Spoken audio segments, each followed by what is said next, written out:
And good afternoon, aloha, and happy Aloha Friday. It's Devin, and welcome to episode number 44 of Manoa Valley Theater Live. And let's welcome in Mr. Kip Wilborn, our executive director. Yay! How's it going, Dev? How are you, sir? We got a lot to share, man. There's a lot going on at Manoa Valley God. Theater. We're operating again, right?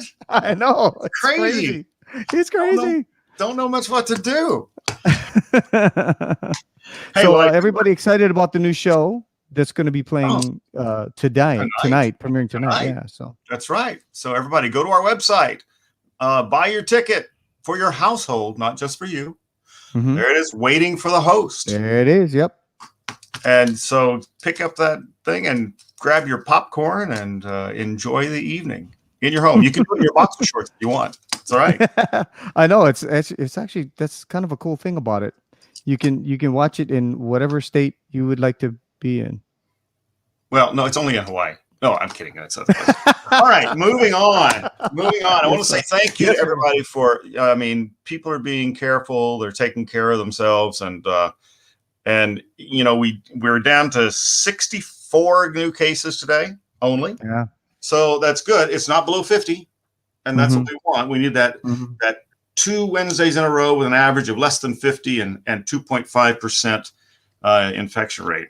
So our average now is 60, and we're at 2.4%. So we're on our way. So we're getting close to tier 3. And of course, the Super Bowl is this Sunday. Don't even don't even get me started. I hear I'm trying to be all uplifting and positive, and you just got to be Debbie Downer there. I got to bring the real, man. Come on. Yeah, that's what I do. Appreciate that. Yeah. Wow. Okay. So, Andrew, I'm going to get back on track now. So that okay. On top of things. Yeah. So we got waiting for the host tonight, and later on this week, in March 6 and 7, Ron Artis Jr. You might have heard his kid brother, Thunderstorm Artis, on The Voice. And Ron he's the real deal. He's crazy talented. So he's going to do 4 shows for us, early show and late show on 2 days. Oh, nice. Wow. Yeah. You know what's cool about Ron, too, is he barely does any covers, and you never notice. Right. Because you hear the song and you go, where have I heard this song before? And then it's not, it's something he wrote, and you go, oh, okay. Right. Well, we're so happy to have him here, and he's a great talent.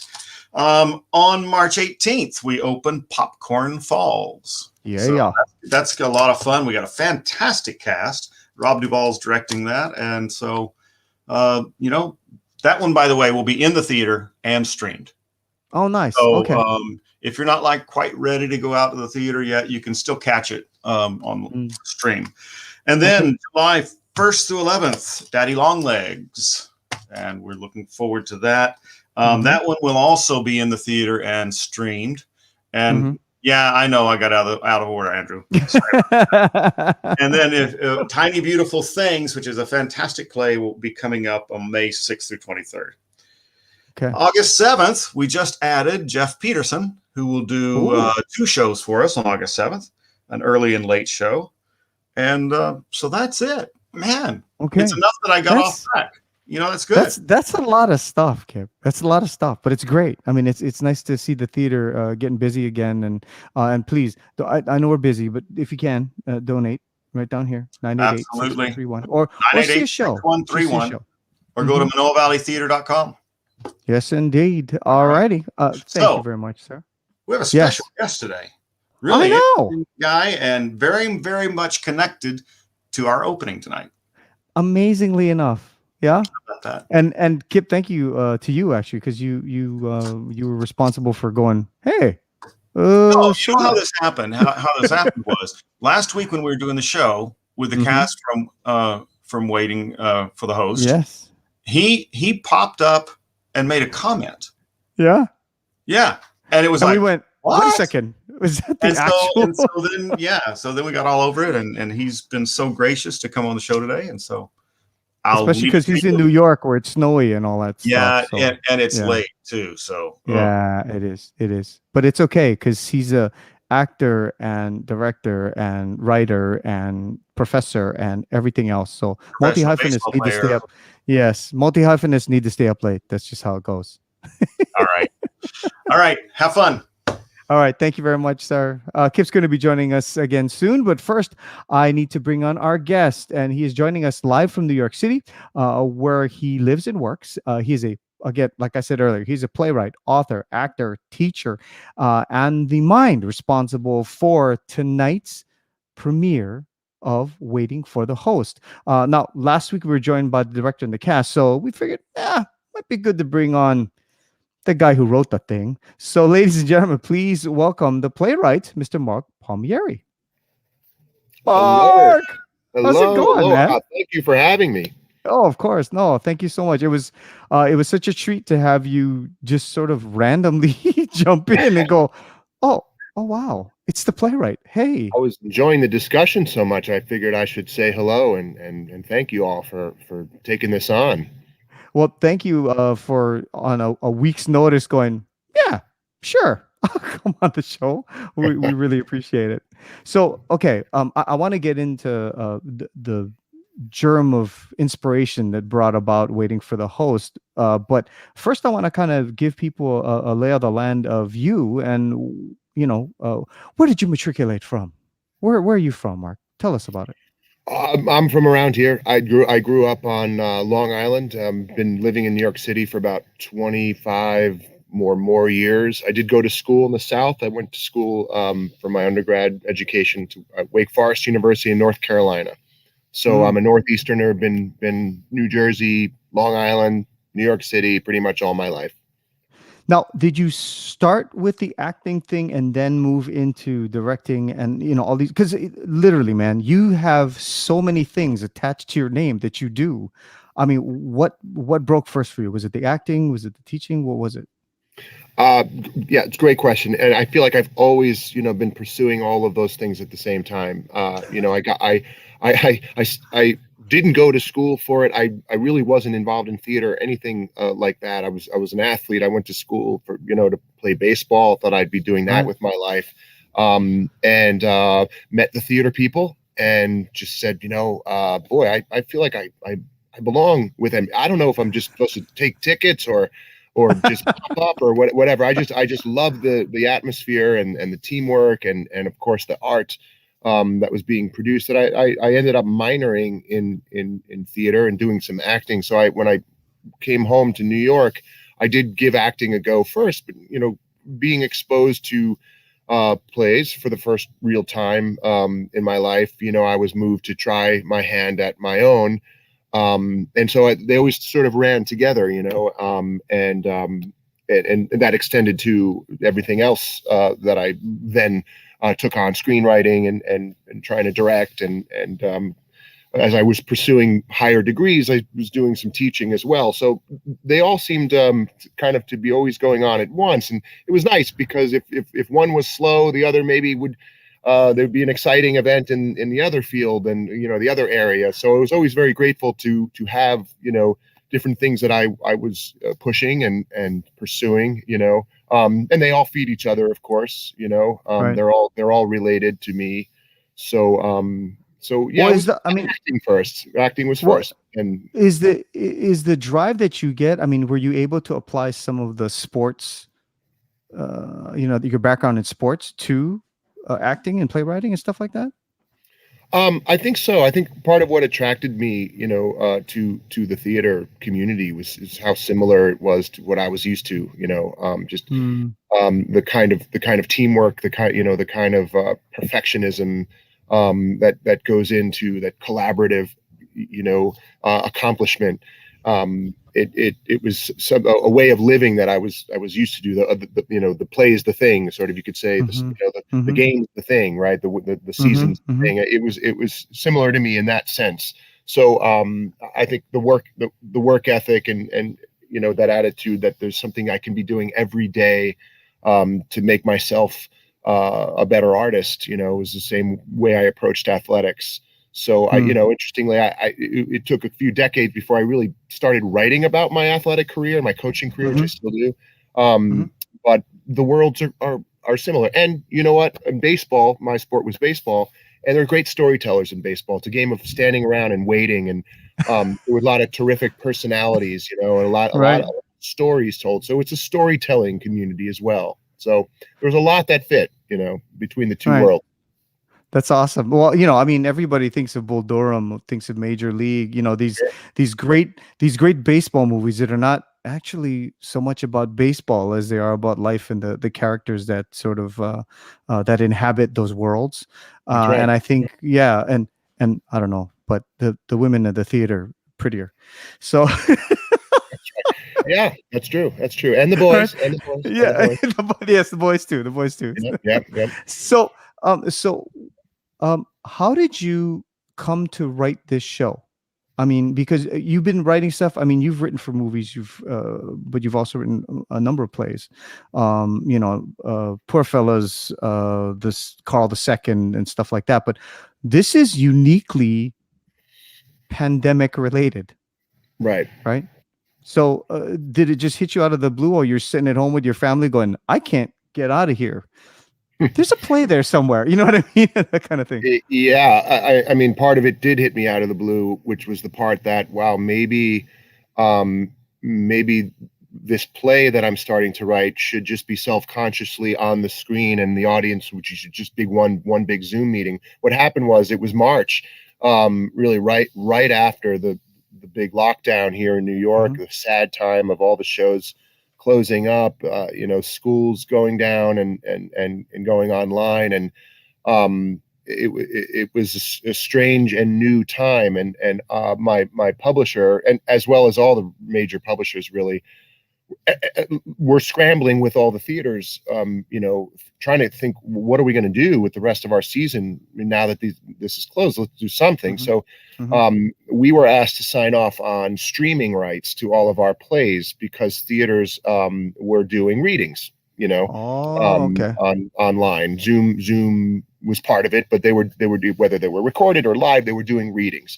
So it put in my head that, okay, you know, people are still coming to the computer at least and thinking about the theaters, their favorite theaters, and their so you know, I put I signed that waiver, and so my plays were available for that. Then I was asked by a local church here to read a part in their Passion play for their Easter service, for their Palm Oh my Sunday. gosh. Because this was approaching, right? It was like late Right. March, and it was about to happen.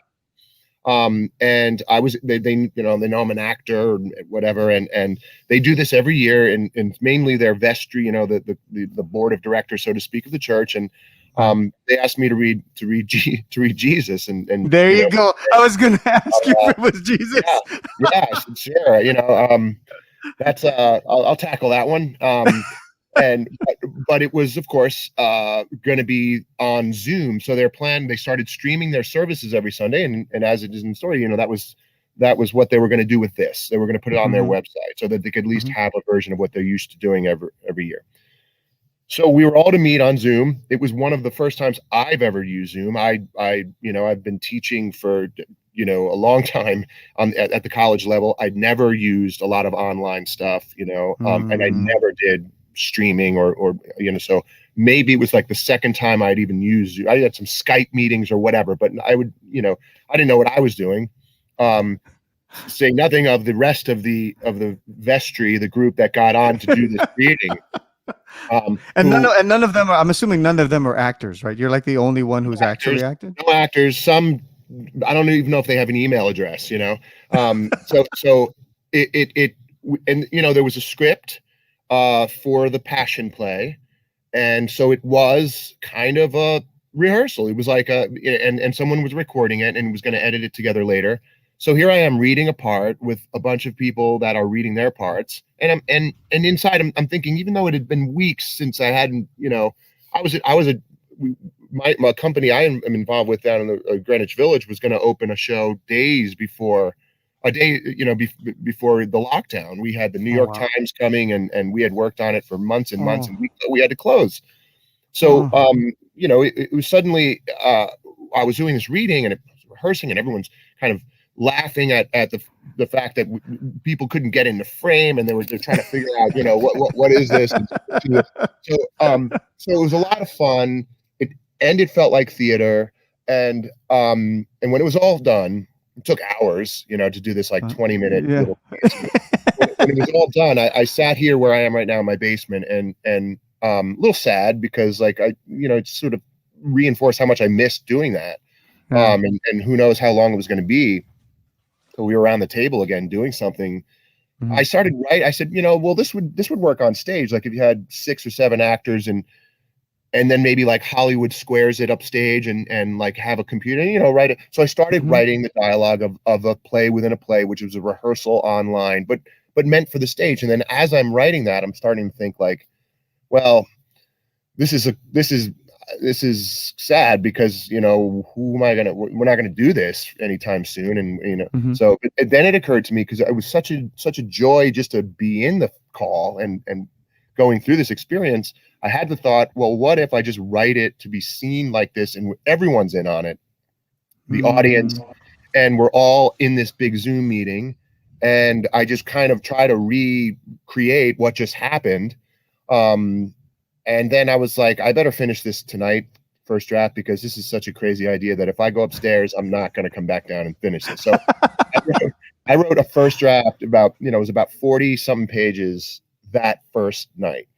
Wow. And then just by a whim, I just sent it to my agent. I sent it to Dramatist Play Service, the publisher I work with, and they just happened to have turned down. They had to, a theater in Pennsylvania, Penn State Center Stage, was looking to do some readings of some plays, and the estate wouldn't let them, or there was some issue. And the guy, Robert Vaughn, who's the professional writes over there, so I haven't even read this, but one of our playwrights sent us this weird thing. He says it's for Zoom. Would you want to read it? And like within 2.5 weeks, we opened in front of 1,000 with 1,000 people online. Oh my gosh! We developed it, cast it. Like Actors Equity came up with some agreement, and so we were pretty sure we were the first like for Zoom play that happened. Wow. And it was really exciting. And like in this, and again, as we went through a rehearsal period, and I developed a script with the director, Rick Lombardo, a little bit. And when we were about to go on, we realized we feel like we're doing a live show right now. We know there's an audience there. They're here. We can't see them, but they're here. They're in the room with us. We're live. We're going to do this. We're doing a play. We have an opening right now. And it was just a great feeling. And that's always been the spirit of it. And there's been many productions since. And it's just been a joy to see that it's, it's giving something to, for us to do. And there's more now. Many of these, there's many more of these kinds of shows now, but that's how it happened. That's crazy. So from moment of inception, I mean, how much change was there to bring it to the stage? You know what I mean? Like how was there a lot of change in terms of the storyline or dialogue or any of that kind of stuff? The storyline pretty much stayed the same, but some things were realized, like realizing that, wow, we opened on the very night that the story opens. We opened on the final night of Passover that April. So I wrote that into the story. I wrote in one of the, during one of the rehearsals, we heard the noise outside the windows of the people, cheering on the first responders. Wrote that in, Wow. But, relatively speaking, I'm used to writing a first draft and having a reading of a play and then reading the opening night review 3 years later, right? Right. Exactly. Yeah. This was like 3 weeks. So relatively speaking, it was, wasn't that, it was pretty much the same show as the draft. It just got honed quickly, and which was just, I had a wonderful group to work with, as you do. I met I watched your show last week, and it seems like a just great bunch, and I loved everything the director had to say, and so it just all was condensed and happened really insanely fast. And like I said, it's been produced all over the last, I think one of the last production I think I saw was out of Singapore, a few months ago. Oh my gosh. Okay. Now the only reason I ask is because There's a sequel already. Yeah. So Isn't that correct? you're right. I wrote I wrote an act two or part two. That happened over the summer when Hunter Foster up at he was in Syracuse and directed Waiting for the Host. The first act, which stands alone as its own Yeah. piece. And he said, I think there's a second act here. I think there's part two. And I kind of had a quick crisis, like, oh, I don't think so. And of course, I just walked around the basement and locked myself in, and then wrote part two. And I'm glad I did, because it's like so much changed so fast in quarantine, in the lockdown, and even our relationship to virtual living changed within the matter of a few months, and so it gave me a chance to kind of come back to the group, and pick up where the pandemic had been continuing much longer than really anyone may have anticipated, and so it was a lovely opportunity, to extend the story, bring the same characters back, and write about what was still going on in the summer. So this could be like a 5-part show, 'cause as the pandemic continues on, like, okay, there's part 2, and then we're gonna have Yeah, part 3. totally. And so the plays can be like sewn together, so you can do 1 and 2 together, and then just do Absolutely, it as yes. one And one many work, productions correct? have done that. Yeah, and some Yeah. companies will do one, and then like in rap, some of them will just do one, two, act one, act two, and some Mhm. companies will do just the first part. Wow, that's amazing. Okay, so you have to tell us about New York. You guys were the epicenter for the whole Yeah. thing, and I mean, and you're a professor, so I don't. How did that work? Like, you were teaching and staying home and writing these things. How did it work for you?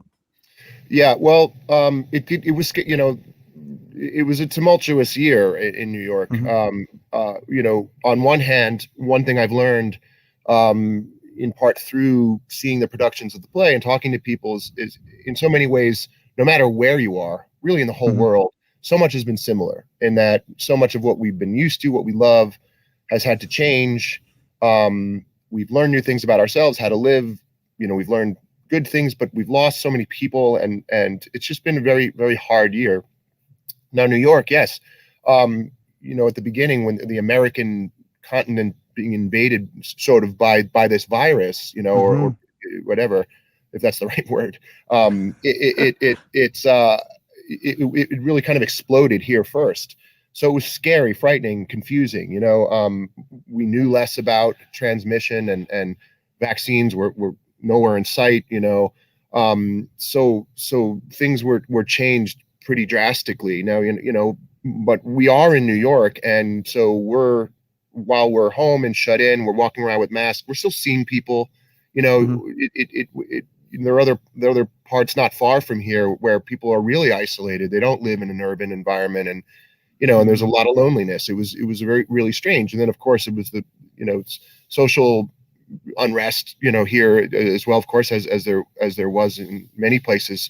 And so, the city took a hit financially. It became dangerous just in taking the subway. A lot of people were catching the virus, and of course, there was a lot of trouble around the protests and the response to that, and so it was a hectic and trying time, and some people moved out of New York, and I think it just Hmm. reinforced how much and we can't dine, and we can't eat inside, and in the warm weather there were ways around that. People were outside still seeing each other, but now you're really feeling it, like you miss what makes New York New York, and Manhattan Hmm. Manhattan. I live in Queens. It's a little bit more suburban than Manhattan, but you know altogether it's striking how different it feels. Yeah. New York can't be what it's known for and what we all love it for. So it was Mm. challenging. Teaching wise, everything went online like most places, last spring. And I teach at Mercy College, and they've done just a terrific job in keeping everyone safe, and we have some face-to-face and half online classes and online classes, so we're steadily sort of getting back to normal. But a lot of testing, a lot of new rules of distancing, smaller classes, and this and that. So a lot of changes and a lot of patience and a lot of hope that we'll be out of this, soon. I know, right? Holy smokes. I wanted to see if you could put your professor hat on for a second, your teacher hat on for a second, and um, maybe give some advice to someone who's sitting Hmm. watching this. Yeah. They're an actor or something, and they've got these ideas, and they're like, "Oh, I think Mark is so inspiring, and I want to write a play myself, but I just don't know where to start." They've never written a play. They've never thought about dialogue in that way. Is there any advice you can give them? Well, I think it's great to get people talking, Mhm. get your characters having a conversation about something. There's all kinds of ways into a play, and people discover different methods. I have found that, I work with ensemble plays, right? I like to Mhm. have at least 5 or 6 characters that I can use. Mhm. I marvel at writers that write two-handers. Like, I can't do that. Um, I would say, if you have a hunch that you have a story that'll work, that's something about some kind of change or realization someone has, and that you Mhm. want to move them to that change and realization. And in so doing, remember that it's an art form about that's driven by the spoken word. And if you can get your characters talking, even if they're just sharing a memory and or talking about a dream they had, start there, and Mhm. hear them and hear how they're different. And see what happens. Take it from there. We rely on happy accident as artists, and that can drive us crazy because you can't predict them. And it would be nice if we can predict like our best ideas. Um, but I would say, get them talking and imitate your your playwrights, your favorite writers. That's okay. Good artists borrow, great artists steal. Um, and try and get better and better at it, and read it aloud and have your friends read it aloud. It's a fun thing to do now, to have a Zoom Mm. meeting and have your friends read your new scene. Wow. The time to Yeah. discover new things about yourself. Yeah. Oh, that sounds cool. Hey, just wanted to let you know, our Kevin Doyle, the director, says working on this script has been a real joy and kind of a lifeboat at this time in history. So thank you so much. Well, thank you. That was for you, by the way.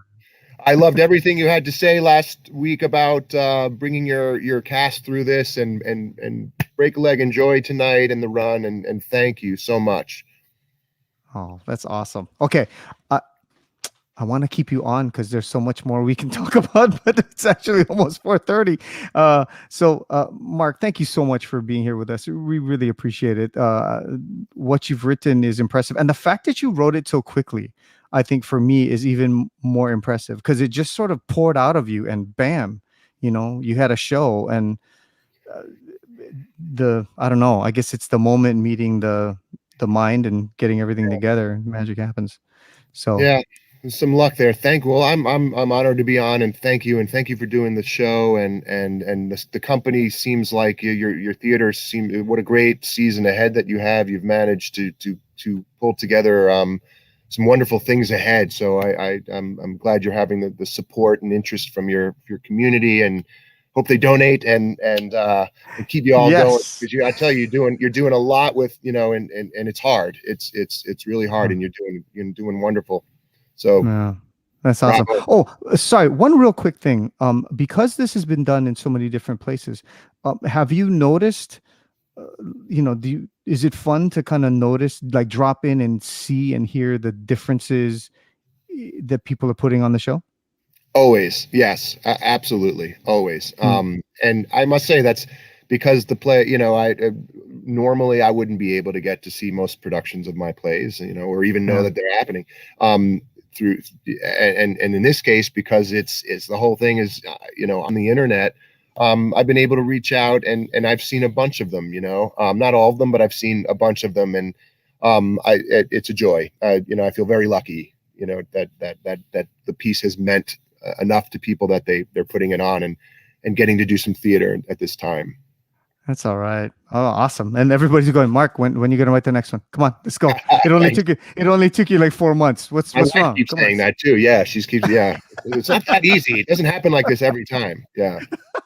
See, but you ruined the whole thing because you wrote it so quickly. So everybody's like, oh well, Right. Mark can write a show in like 2 weeks. It'll be easy. Right, of course. Yeah. Ladies and gentlemen, Mr. Mark Palmieri. He's the writer for Waiting for the Host. Thank you very much, sir. Let's bring Kip Thank back you. on here.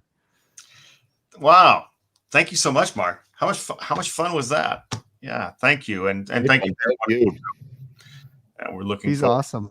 Yeah, I can't wait to see your next work. It'll be cool. We just And, needed and hopefully, yeah, and hopefully it will be on a stage. It will be written for something where you're on a stage and That'd be doing good. a show.